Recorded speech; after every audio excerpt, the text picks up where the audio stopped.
Good afternoon, students. Let's continue with the chapter motion. Let's recap what we have studied till now. We have studied. I will just name the topics. We have just studied till now the reference point, the position, the distance, displacement, motion in a straight line, scalar, vector. Speed, velocity, which is speed with direction, acceleration, average velocity, average speed, etc. Okay. So today we will try to understand the graphical representation of the motion. Okay. So what does this say? कि जब हम किसी तरीके के motion को graph पे represent करते हैं ना, ग्राफ्स आपने कभी कहीं ना कहीं तो देखे होंगे, ठीक है, तो वो आपका ग्राफिकल रिप्रेजेंटेशन कहलाता है। एक्चुअली ग्राफ्स का इस्तेमाल इसलिए हम लोग और करते हैं क्योंकि उसमें आप पिक्टोरियल फॉर्मेट में सारी चीज़ों को रख सकते हैं जिसको स्टडी करना आसान होता है, ठीक है। तो इस वजह से हम लोग जो है ग्राफिकल रिप्रेजेंटेशन करते हैं। Okay, so what here it says, graph provide a convenient method to represent with basic information about variety of events. For example, in the telecast of a one day cricket match, a vertical bar graph show the run rate of the team in each over as you have studied in mathematics, right. We have seen कि हर over में कितने run आ रहे हैं, है ना। तो ये आपका मैच के दौरान कई बार दिखाया जाता है। A straight line graph helps in solving the linear equation having two variables. ये आप लोग जो है वो 10th क्लास में पढ़ेंगे, ठीक है। हम लोग मोशन के बारे में ज़रा सा जान लेते हैं। सबसे पहला जो है वो हमारा है डिस्टेंस टाइम ग्राफ। ओके, यानी कि एक एक्सिस पे डिस्टेंस और दूसरे एक्सिस पे टाइम। तो मान लेते हैं कि हम एक्चुअली में आपने मैथमेटिक्स में देखा होगा कि जब भी ग्राफ बनाना होता है तो आपका दो चीज़ें, तो क्वांटिटीज़ की डिफरेंट वैल्यूज दी रहती हैं, है ना। तो अब वैसे ही हमें यहाँ पर कि आपने क्या किया, डिस्टेंस और हमारे पास टाइम है। तो यहाँ पर टेबल एक्चुअली नहीं दी गई थी, तो आप एज्यूम कर सकते हैं एक टेबल या बना सकते हैं खुद से कि जब हमारा टाइम जो है वो 20 सेकेंड रहा होगा तो उस टाइम पर हमारा ऑब्जेक्ट कुछ चल पाया होगा। और जो हमारा इनफैक्ट और हम स्टार्टिंग से ले सकते हैं, लेट्स से आपका जब 20 की जगह पे हमारा 2 रहा होगा, जब 4 रहा होगा तो कुछ न कुछ डिस्टेंस चली होगी। तो हर एक टाइम पर ऑब्जेक्ट कितना डिस्टेंस चल गया है, इस चीज़ का अगर डाटा हमारे पास है तो हम आसानी से क्या कर सकते हैं, हम आसानी से उसको ग्राफ पे ड्रॉ कर लेंगे। जैसे हमने क्या किया कि डिस्टेंस को मार्क कर लिया कि यहाँ पर 10 किलोमीटर, 20 किलोमीटर, 30 किलोमीटर, 40 किलोमीटर। यहाँ पर टाइम को मिनट्स में हमने कर लिया और 20 मिनट्स, 40 मिनट्स, 60 मिनट्स और सो ऑन। तो अब हमें अगर कुछ टाइम पर अगर हमने मेज़र किया हुआ है कि हमने मान लीजिए 10 सेकेंड बाद हमने कितनी दूरी चल गए थे, फिर 20 सेकेंड के बाद हम कितनी दूरी चल गए थे, है ना। इस चीज़ का अगर डाटा हमारे पास है तो क्या करेंगे हम लोग, उसके हिसाब से यहाँ पर पॉइंट्स इंडिकेट कर देंगे। जैसे कि आपका यहाँ पर एक ये पॉइंट इंडिकेट किया हुआ है ना, तो आपने क्या किया, इसी तरीके से कम 3 पॉइंट आपने जो अलग अलग टाइम पर कितना डिस्टेंस चले थे उसको ड्रॉ किया, ठीक है। ड्रॉ करने के बाद में इन सभी पॉइंट्स को हमने जोड़ दिया। तो ये जोड़ने के बाद जो आपका बना है यही ग्राफ है ना, कि टाइम के साथ हमारा डिस्टेंस किस तरीके से वेरी कर रहा है। और यहाँ पर इस ग्राफ में देख सकते हैं कि जैसे जैसे टाइम बढ़ रहा है हम चलते जा रहे हैं और डिस्टेंस जो ट्रेवल्ड है वो भी, उसकी वैल्यू भी बढ़ती जा रही है, ठीक है। लेकिन एक चीज़ और यहाँ पर दिख रही है कि क्या, कि आपका हर एक 20 सेकेंड, हर एक 20 मिनट में, है ना, जो डिस्टेंस चल रहे हैं वो आपका सेम है। मतलब कि पहले 20 मिनट में मान लीजिए अगर हम लोग कुछ 12 किलोमीटर चले हैं, अगले 20 मिनट में भी 12 चले हैं और अगले आपके 20 मिनट में भी 12 चले हैं। आप अंदाजन देख सकते हैं कि 60 मिनट होते होते लगभग 36 किलोमीटर हमारा डिस्टेंस, यानी कि 12 + 12 + 12 यानी 36 किलोमीटर हम चल गए हैं। तो इस तरीके से हम लोग ये डिस्टेंस टाइम ग्राफ को बना सकते हैं और समझ सकते हैं। एक और तरीके का ग्राफ यहाँ पर इसकी टेबल भी दी गई है। इस तरीके की इसी तरीके से पिछले वाली भी टेबल बनाई जा सकती थी, है ना, या आप एक बार बना सकते हैं। यहाँ पर क्या है, टाइम देखो, टाइम जो 0 था, डिस्टेंस जो मीटर में चले वो 0 थी। जब टाइम 2 सेकेंड हुआ तो डिस्टेंस कितना चले हम, 1 मीटर। जब टाइम आपका 4 हो गया तो हम कितना चल गए, 4। 6 हो गया तो कितना चल गया, 9। 8 हो गया तो कितना चल गया, 16। 10 हो गया तो कितना चल गया, 25। 12 पे हम लोग कितना चल गया, 36 टाइम। यानी कि हर एक 2 सेकेंड में जो आप डिस्टेंस चल रहे हैं वो अलग अलग है। तो यानी कि जो आपका यहाँ पे ग्राफ बनेगा वो पिछले जैसा स्ट्रेट लाइन तो नहीं हो सकता। तो कैसा बनेगा, इसको हम लोग जब पॉइंट ड्रॉ करेंगे और पॉइंटों को जब हम ज्वाइन करेंगे तभी पता चलेगा।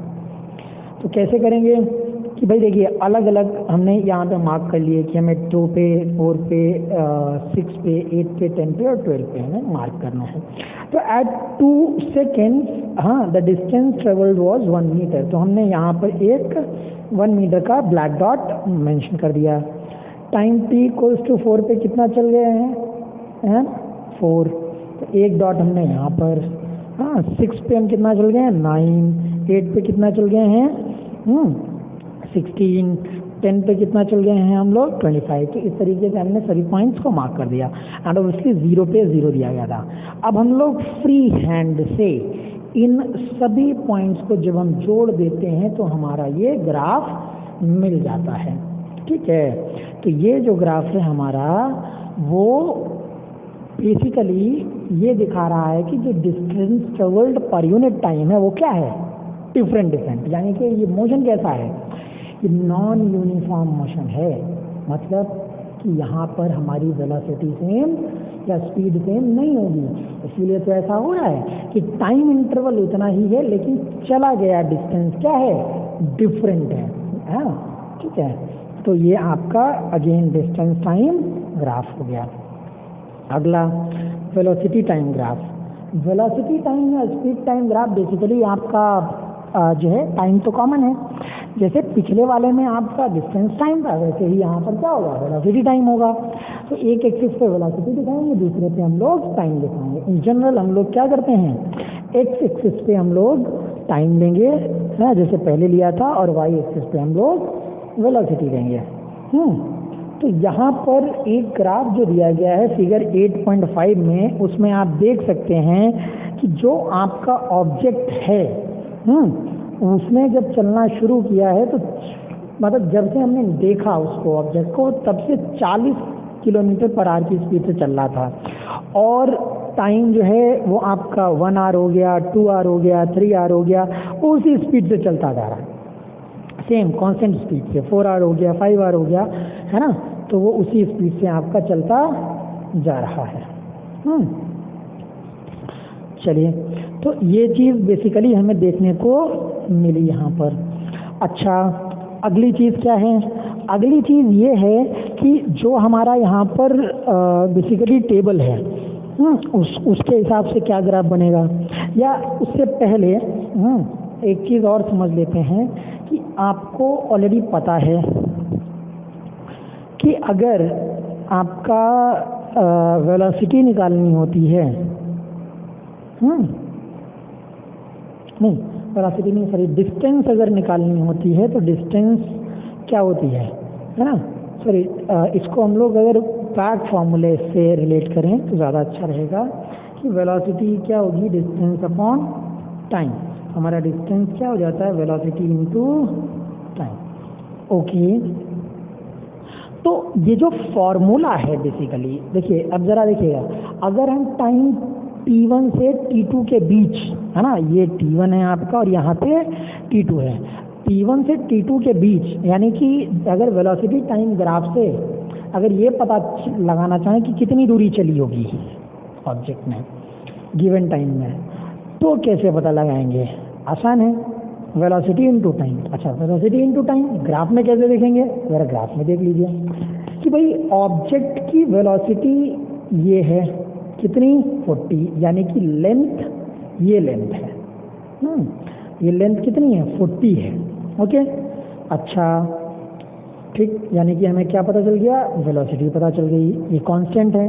ठीक, अब टाइम कितना है, ये टाइम है आपका t1 से लगा करके t2 तक, अंदाजन मान लेते हैं 1 से लेकर के 4 तक, यानी कि 3 आवर्स। ओके, तो यानी कि ये लेंथ कितनी है, 3 आवर्स। तो ये जो रेक्टेंगल है इसकी दो साइड्स की लेंथ पता है हमें, एक तो वेलोसिटी है जो कि 40 है, दूसरी लेंथ क्या है हमारी, टाइम, जो कि 3 आवर्स। तो आपका वेलोसिटी इनटू टाइम, यानी कि अगर ज्योमेट्रिकली आप देखें तो आपका इसकी ये वाली ब्रेड्थ और ये वाली लेंथ को मल्टीप्लाई करेंगे तो इस ग्राफ का क्या आ जाएगा, एरिया, है ना। ठीक है, तो यानी कि वेलोसिटी इनटू टाइम से हमारा उधर तो देख सकते हैं ग्राफ में एरिया आ रहा है, और यहाँ पर वेलोसिटी इनटू टाइम से हमारा क्या आ रहा है, डिस्टेंस। तो इसका सीधा सीधा मतलब ये हो गया कि वेलोसिटी टाइम ग्राफ का जो एरिया होता है ना, वो हमें क्या देता है, डिस्टेंस देता है ना। ठीक है, या डिस्प्लेसमेंट कवर्ड देगा।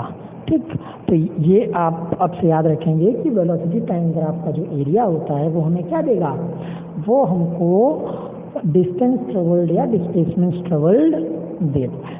ओके, चलिए इसी तरीके से ये टेबल 8.3 दी गई है, उसका भी अगर ग्राफ बनाना चाहें तो बना सकते हैं। जैसे आपका टाइम t इक्वल्स टू आपका क्या है, 0 पे, 0 वेलोसिटी है, 5 पे, 9 हो गई है, 10 पे, 18 हो गई है, 15 पे, 27, 20 पे, 36, 25 पे, 45। ये मीटर पर सेकेंड में है, ये किलोमीटर पर आवर में है। हाँ, तो मीटर पर सेकेंड में आपकी बेसिकली जो है इसका भी ग्राफ बना सकते हैं और उसका भी एरिया निकाला जा सकता है। Okay fine. अच्छा, जो चीज़ हम लोगों ने वहाँ पर समझी वही एनसीईआरटी में यहाँ इस पेज पर दिया हुआ है आगे। ठीक है, तो आप इसको घर पे एक बार पढ़ लेंगे। जैसे t1 से t2 तक में, हाँ, जो आपका जितना वेलोसिटी रहा है, ये जो जितना रहा था, ठीक, उस वेलोसिटी को अगर हम टाइम से मल्टीप्लाई करेंगे तो हमारा क्या मिल जाएगा, तो हमारा डिस्प्लेसमेंट ट्रेवल्ड मिल जाएगा, है ना। तो आप देख सकते हैं यहाँ पे साइड AC इंटू CD, तो AC हमारी क्या है, AC हमारी ये है ना, यानी कि जो हमारी स्पीड थी, और CD यानी कि टाइम वाली लेंथ। तो उन दोनों को मल्टीप्लाई करेंगे तो 40 into time, whatever time is there, वो हमारा एरिया ऑफ रेक्टेंगल क्या देगा, जो भी हमने डिस्टेंस या डिस्प्लेसमेंट ट्रैवल या कवर किया है। Okay fine. तो ये अगला पेज पे हम लोग आ जाते हैं। हाँ, तो उस हिसाब से यहाँ पर एक और वेलोसिटी टाइम ग्राफ दिया गया है ना, जहाँ पर हमारी हर एक केस में क्या हो रहा है कि वेलोसिटी बढ़ती जा रही है। ये एक्चुअली में जो ग्राफ है आपका, वो जो हमारी ये टेबल थी, है ना, उसका ग्राफ है। तो आप इस टेबल से रिलेट करें। इस ग्राफ को अलग अलग टाइम पे जो आपकी वेलोसिटी है, हाँ, बढ़ कर के हो गई है, उसको दिखाया गया है। ठीक है, लेकिन मान लीजिए आपसे एक सवाल पूछा जाए और कहा जाए कि बताएं कि 10 से लेकर के 20 सेकेंड तक का मोशन में ऑब्जेक्ट ने कितना डिस्टेंस कवर किया होगा, ये बताइए आप ग्राफ के हिसाब से। तो भाई आपने अभी पीछे सिंपल वाले ग्राफ में देख लिया कि जो भी आपका ग्राफ होता है, हाँ, वेलोसिटी टाइम का ग्राफ होता है, उस ग्राफ का एरिया आपको क्या देगा, डिस्टेंस कवर्ड देगा। तो यहाँ पर आप देख सकते हैं 10 से लेकर के 20 सेकेंड तक की जो आपका टाइम है, उसमें जब ऑब्जेक्ट चला है तो उसकी स्पीड बढ़कर के 20 से लेकर के कितनी हो गई, 40 हो गई। हाँ, ठीक है।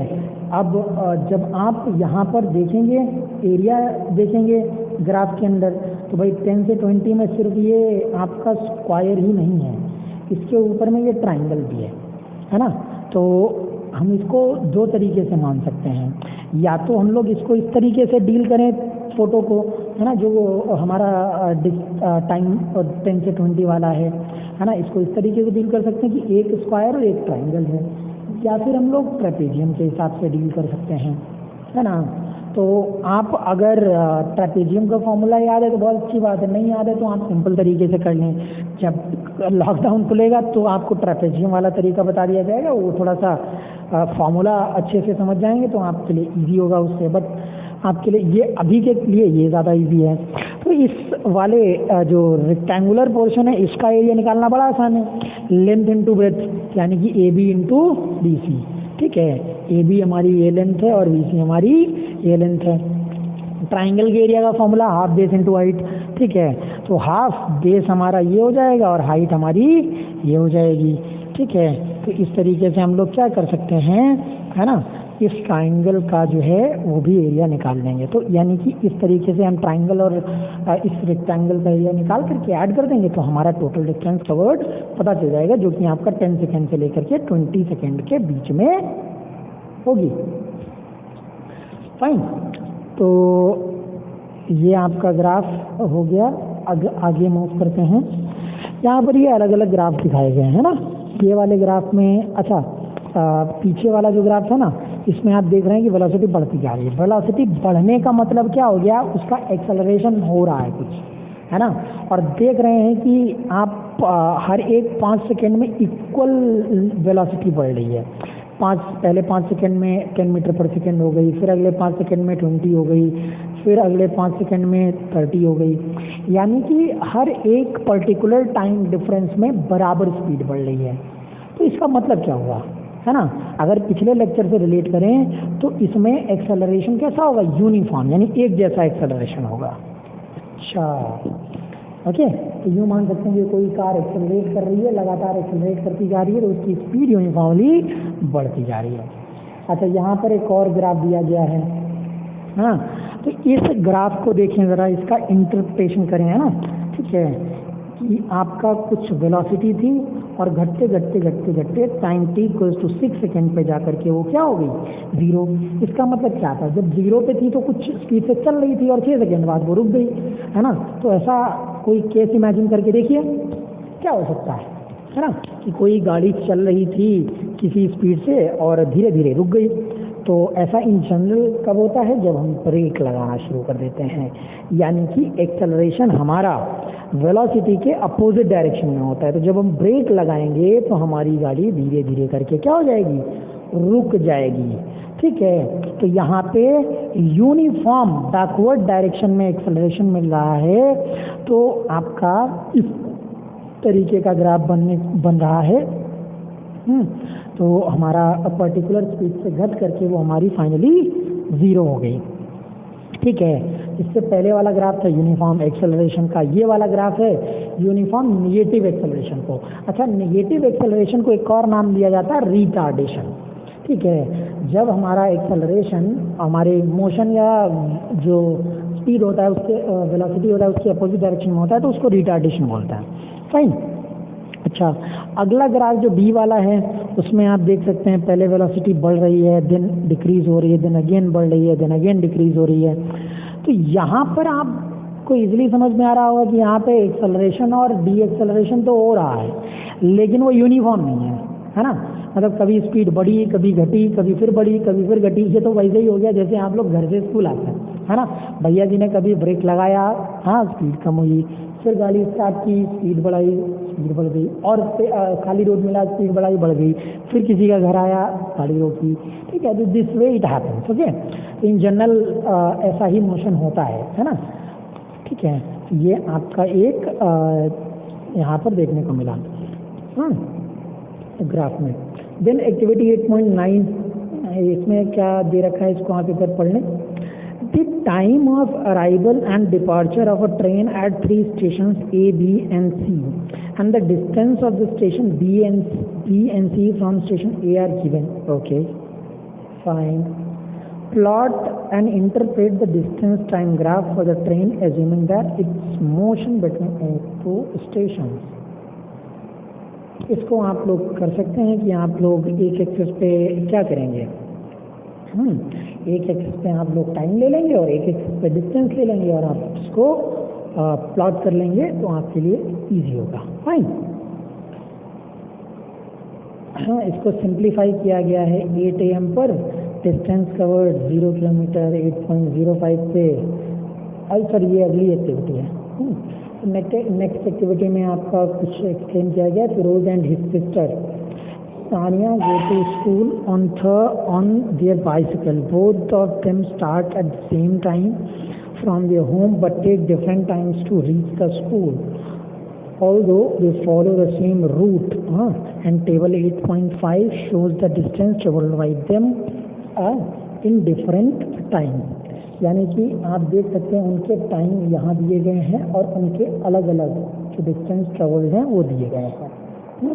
यानी कि इसका मतलब ये अलग अलग टाइम पर पहुँचे हैं और सेम टाइम पर निकले थे, तो एक की दोनों की स्पीड अलग अलग रही होगी। एक थोड़ा तेज गया होगा, एक थोड़ा धीमे गया होगा। ठीक है, तो आप क्या करेंगे कि यहाँ पे 0 टाइम था, 8 o'clock को हम लोग 0 मान सकते हैं ना। फिर अगले 5 सेकेंड में, फिर अगले 5 सेकेंड में, फिर अगले 5 सेकेंड, सॉरी 5 सेकेंड नहीं 5 मिनट में। तो आपका क्या करेंगे, आप 5-5 मिनट के गैप पर है ना यहाँ पे डिस्टेंस को ग्राफ में मार्क करेंगे और उन दोनों के मोशन को आप रिप्रेजेंट करेंगे। तो इसका ग्राफ बनाने की कोशिश करिए। ठीक है, चलिए फिर आज का लास्ट टॉपिक आ जाता है equations of motion by graphical method.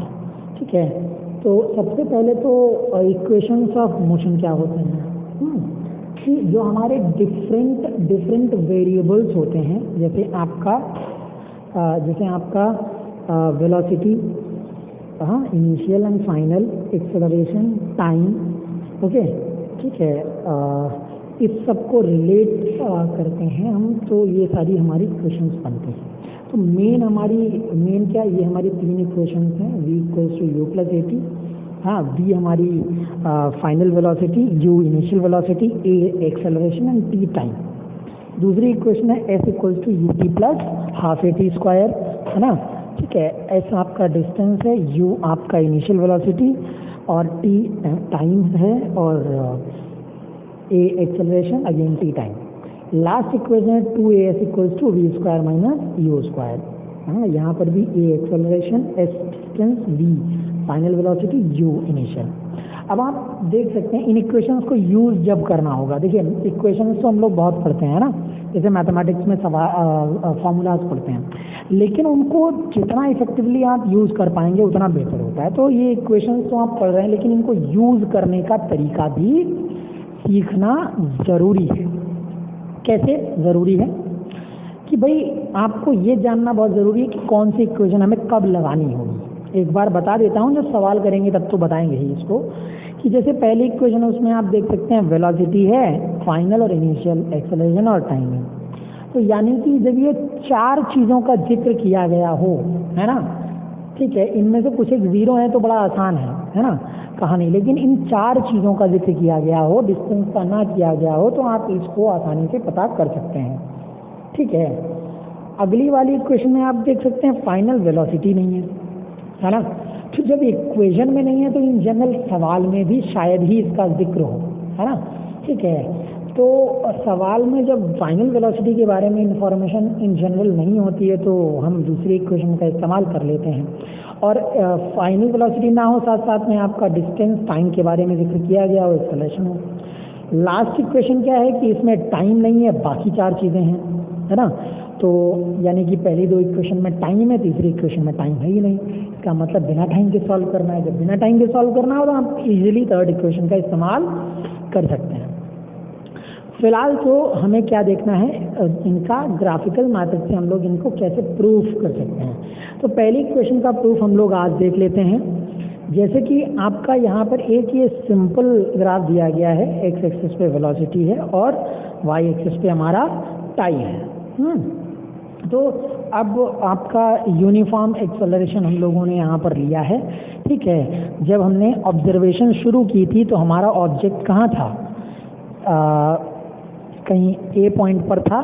ठीक है, तो यानी कि टाइम t इक्वल्स टू 0 पर जब हमने ऑब्जर्वेशन शुरू किया तो उस ऑब्जेक्ट की कुछ वेलोसिटी थी, है ना, कितनी थी, है ना, उसको आसानी से हम लोग यहाँ पर ये जो पॉइंट्स हैं यानी कि A से O की दूरी से मेज़र कर सकते हैं, ये वेलोसिटी रही होगी। ठीक है, अब वो आपका यहाँ पर मार्क करके बताया गया क्या है, U। तो यानी कि हमारी इनिशियल वेलोसिटी क्या है, u है, ठीक है। तो ये हमारी u, ओके। अब आपका क्या हुआ, जब ऑब्जेक्ट ने चलना किया हमारी वेलोसिटी बढ़ती चली गई बढ़ती चली गई बढ़ती चली गई और बढ़ करके आपका सी पॉइंट पे जब मतलब जब टाइम हमारा इतना हो गया t, 0 से स्टार्ट हुआ था, t हो गया, तो हमारी वेलोसिटी हो गई b पर पहुंच गई, यानी कि हमारी ओवरऑल जो वेलोसिटी हो गई final, that is now this much which is marked as v, ठीक है। तो O से E तक का डिस्टेंस कितना है, v, फाइन, समझ गए, ओके। यानी सारी चीज़ें पता चलती हैं। हमारा ऑब्जेक्ट ने जब चलना शुरू किया उसके पास कुछ वेलोसिटी थी, लेकिन वो वेलोसिटी लगातार बढ़ रही थी एक्सेलरेशन की वजह से, ठीक है। और बढ़ते बढ़ते आपका जब टाइम t हुआ तो बढ़ करके v हो गई, ठीक। चलिए एट द एंड हमें यहाँ पर जो पहली क्वेश्चन को प्रूव करना है उसमें हमें final velocity, initial velocity, acceleration और टाइम के बीच में हमें टाइम के बीच में हमें रिलेशन निकालना है, ठीक है। तो अब आप यहाँ पर क्या करेंगे, कैसे रिलेट करेंगे, चलिए हम लोग देखते हैं। हम लोग यहाँ पे एक्सेलरेशन की डेफिनेशन को ज़रा समझने की कोशिश करेंगे। अच्छा, एक्सेलरेशन की डेफिनेशन क्यों कर रहे हैं, कुछ तो करना पड़ेगा ना। दो ही चीज़ें की जा सकती हैं, दो ही चीज़ें की जा सकती हैं। क्या किया जा सकता है, या तो हम लोग डिस्टेंस का जिक्र करें तो एरिया निकालना पड़ेगा, और या फिर हम लोग वेलोसिटी का जिक्र करें तो हमें यहाँ पर डिफरेंट पॉइंट की बात करनी पड़ेगी, और या फिर हम लोग एक्सेलरेशन की बात करें, ठीक है, तो उसमें हमें वेलोसिटी का चेंज देखने को मिलेगा, ठीक है। अच्छा, एक्सेलरेशन के पीछे जाने का एक और वजह है कि भाई एक्सेलरेशन में होता क्या है, एक्सेलरेशन में ये तो होता ही है, टाइम भी होता है और फाइनल और इनिशियल वेलोसिटी भी होती है ना। चलिए, तो आपको पता है कि एक्सेलरेशन क्या होता है, change in velocity upon time taken, यही तो होता है एक्सेलरेशन हमारा, ठीक है। तो एक्सेलरेशन हमारा होगा change in velocity upon time taken. अच्छा, तो हमने जितना मोशन देखा हम उसी की बात कर रहे हैं। 0 से शुरू किया तो हमारी इनिशियल वेलोसिटी कितनी थी, u। t टाइम के बाद हमारी वेलोसिटी कितनी हो गई, हमारी वेलोसिटी हो गई v, ठीक। तो यानी चेंज कितना हुआ, चेंज हुआ है v माइनस u। जो चेंज है वो तो ऐसे ही निकालेंगे ना, फाइनल माइनस इनिशियल। तो आपका चेंज इन वेलोसिटी है bd, यानी कि v माइनस u, ठीक है, ये वाला vd, ओके, जो कि इसके बराबर होगा v माइनस u के, फाइन। टाइम टेकन तो हमारा ये हो जाएगा oc, है ना, ठीक है। टाइम टेकन आपका टाइम कितना, 0 से t, यानी t माइनस 0, t टाइम हो गया।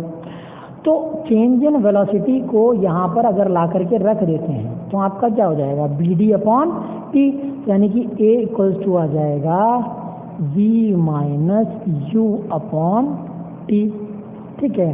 तो t को हम इधर मल्टीप्लाई कर रहे हैं तो क्या हो जाएगा, at, ठीक है। इतना आप कर लें, ये बाकी आप घर पे कर सकते हैं, इजीली पेपर पे करके देख सकते हैं, है ना। तो बेसिकली कितना आ गया आपका, आ गया at equals to v minus u, ठीक है। तो u को हम लोग दूसरी तरफ ले जाएंगे तो आपका v इक्वल्स टू क्या आ जाएगा, u प्लस at, क्योंकि माइनस का u था तो दूसरी साइड जाएगा तो कैसा हो जाएगा, प्लस का हो जाएगा, ठीक है। तो हमारी जो इक्वेशन है वो प्रूफ हो जाती है पहली, v equals to u plus at। एक बार फिर से इस को रिवाइज कर लेंगे, है ना, कि इसको रिलेट किया एक्सेलरेशन से, change in velocity upon time taken. Change in velocity क्या है, v minus u, time taken is 0 to t, तो v minus u upon t equals to a, और वहाँ से सॉल्व करके आ जाएगा v minus u plus at। Now these are the questions for homework, do this question and send by tomorrow, okay, good.